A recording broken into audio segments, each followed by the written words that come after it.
Mazzo, lei non ha diritto di parlare in questo momento. Perché il nostro regolamento non lo prevede. Prevede un intervento sull'intervento del consigliere, non per tutti. No, il consigliere Mazzon non è previsto un suo intervento, va bene? Non lo leggere al consiglio, mi permette, per fatto personale. Sta fatto personale. Sta violando la mia libertà di consigliere.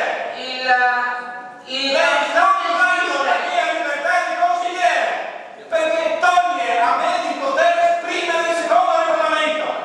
Andiamo a casa tutti. Posso leggere il regolamento? Posso leggerlo?